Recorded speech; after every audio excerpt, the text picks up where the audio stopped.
गीता में भगवान श्री कृष्ण द्वारा कही गई बातें मानव जाति के भविष्य का निर्धारण कर सकती है। ये इस बात पर निर्भर करता है कि इसमें कही गई बातों का हम कितना और कैसे पालन करते हैं। गीता ज्ञान सार के साथ साथ मनुष्य जाति की सफलता की एक कुंजिका भी है। इसमें कही गई बातें अनमोल है।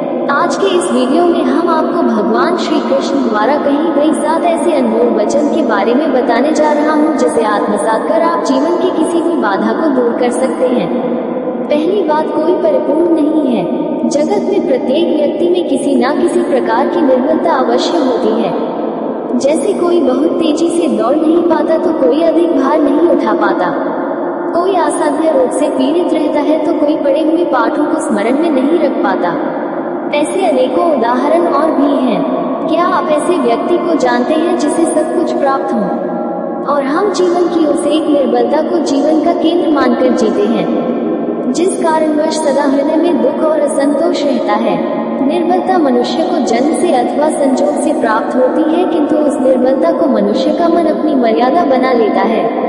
किंतु कुछ व्यक्ति ऐसे भी होते हैं जो अपने पुरुषार्थ और श्रम से उस निर्बलता को पराजित कर देते हैं। क्या भेद है उनमें और अन्य लोगों में, ये आपने कभी विचार किया है?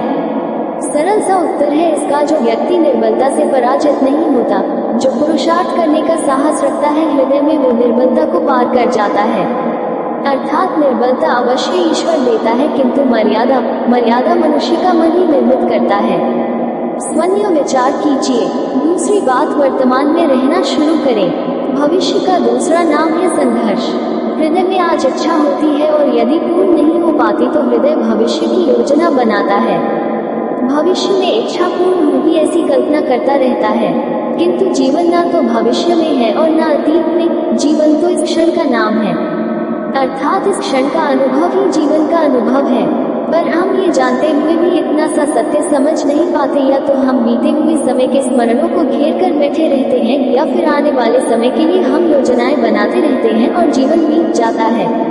एक सत्य यदि हम हृदय में उतार लें कि न हम भविष्य देख सकते हैं, न ही भविष्य निर्मित कर सकते हैं, हम तो केवल धैर्य और साहस के साथ भविष्य को आलिंगन दे सकते हैं, स्वागत कर सकते हैं भविष्य का। तो क्या जीवन का हर पल जीवन से नहीं भर जाएगा? तीसरी बात, कोई भी ज्ञान कैसे प्राप्त करें? ज्ञान प्राप्ति सदा ही समर्पण से होती है, ये हम सब जानते हैं, किंतु समर्पण का वास्तविक महत्व क्या है? क्या कभी विचार किया? मनुष्य का मन सदा ही ज्ञान प्राप्ति में अनेक बाधाओं को उत्पन्न करता है। कभी किसी अन्य विद्यार्थी से ईर्ष्या हो जाती है, कभी पढ़ाए हुए पाठों पर संदेह होने लगता है, और कभी गुरु द्वारा दिया गया दंड मन को अहंकार से भर देता है। नहीं, क्या ऐसा नहीं होता? ना जाने कैसे कैसे विचार मन को भटकाते हैं, और मन की इसी योग्य स्थिति के कारण हम ज्ञान प्राप्त नहीं कर पाते। मन की योग्य स्थिति केवल समर्पण से प्राप्त होती है। समर्पण मनुष्य के अहंकार का नाश करता है। ईर्ष्या, महत्वाकांक्षा आदि भावनाओं को दूर कर हृदय को शांत करता है और मन को एकाग्र करता है। वास्तव में ईश्वर की सृष्टि में न ज्ञान की मर्यादा है, न ज्ञानियों की। गुरु दत्तात्रेय ने तो गाय और श्वान से भी ज्ञान प्राप्त कर लिया था, अर्थात विषय ब्रह्म ज्ञान का हो या जीवन के ज्ञान का या गुरुकुल में प्राप्त होने वाले ज्ञान का, उसकी प्राप्ति के लिए गुरु से अधिक महत्व है उस गुरु के प्रति हमारा समर्पण। क्या ये सत्य नहीं? चौथी बात, धर्म संकट को जाने।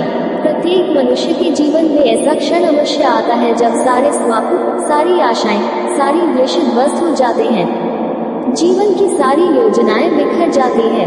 एक और धर्म होता है और दूसरी ओर दुख, इसी को धर्म संकट कहते हैं। जब धर्म का वहन ही संकट हो और धर्म का त्याग ही दुख हो, विचार कीजिए, कभी किसी स्वजन के विरुद्ध सत्य बोलने का अवसर प्राप्त हो जाता है, कभी ठीक दरिद्रता के समय सरलता से चोरी करने का मार्ग प्राप्त हो जाता है, कभी किसी शक्तिशाली राजनेता या राजा के कर्मचारी का अधर्म प्रकट हो जाता है। सबके जीवन में ऐसी घटना बनती ही रहती है। अधिकतर लोग ऐसे किसी क्षण को धर्म संकट के रूप में जान ही नहीं पाते। हमें किसी प्रकार के संघर्ष का अनुभव ही नहीं होता, सहजता से सुख की ओर खींचे चले जाते हैं, जैसे मक्खी गुड़ की ओर खींची चली जाती है। वास्तव में धर्म संकट का क्षण ईश्वर के निकट जाने का क्षण होता है। यदि हम संघर्षों से भयभीत ना हो, सुख की ओर आकर्षित ना हो, अपने धर्म पर दृढ़ रहे तो ईश्वर का साक्षात्कार दूर नहीं। पवन से युद्ध करने वाला पत्ता भी यदि पेड़ से गिरता है तो भी आकाश की ओर उड़ता है। पवन से झुकाने वाली घास वही भूमि पर रह जाता है। सरथस धन संकट से यदि हम संकट को ही टाल दें, सुख तो मिलता है, जीवन बढ़ता है, किंतु क्या चरित्र नहीं टूटता? क्या आत्मा दरिद्र नहीं हो जाती? क्या ईश्वर से अंतर नहीं हो जाता? स्वयं विचार कीजिए। 5वीं बार रिश्तों में खटास का कारण। दो व्यक्ति जब निकट आते हैं तो एक दूसरे के लिए सीमाएं और मर्यादाएं निर्मित करने का प्रयत्न अवश्य करते हैं। हम यदि सारे संबंधों पर विचार करेंगे तो देखेंगे कि इन सारे संबंधों का आधार यही सीमाएं हैं जो हम दूसरों के लिए निर्मित करते हैं।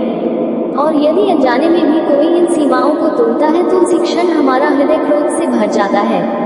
इन सीमाओं का वास्तविक रूप क्या है, क्या हमने कभी विचार किया है? सीमाओं के द्वारा हम दूसरे व्यक्ति को निर्णय करने की अनुमति नहीं देते हैं, अपना निर्णय उस व्यक्ति पर थोपते हैं, अर्थात किसी की स्वतंत्रता को अस्वीकार करते हैं।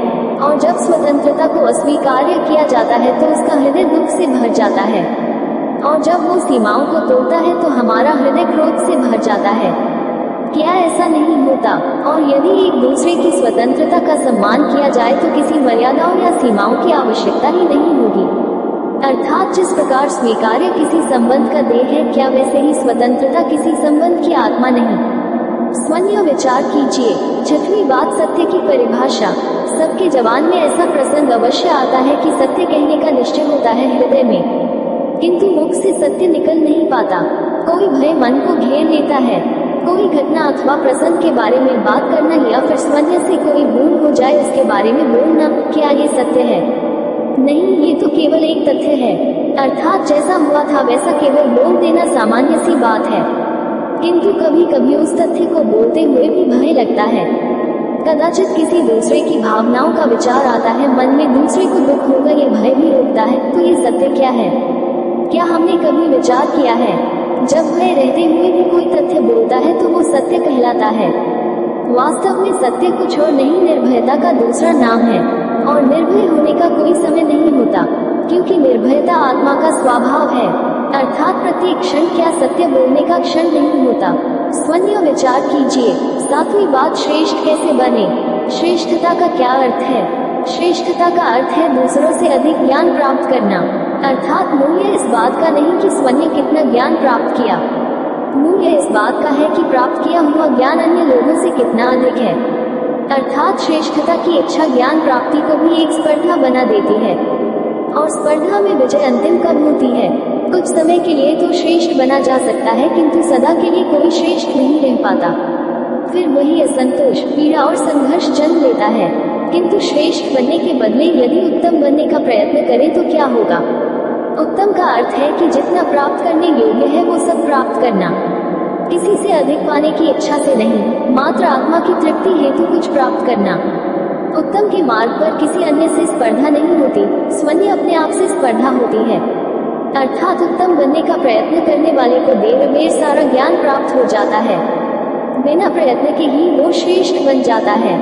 किंतु जो श्रेष्ठ बनाने का प्रयत्न करता है वो श्रेष्ठ बने या नहीं बने, उत्तम कभी नहीं बन पाता। तो दर्शकों, श्री कृष्ण की इन बातों से आपने क्या सीखा?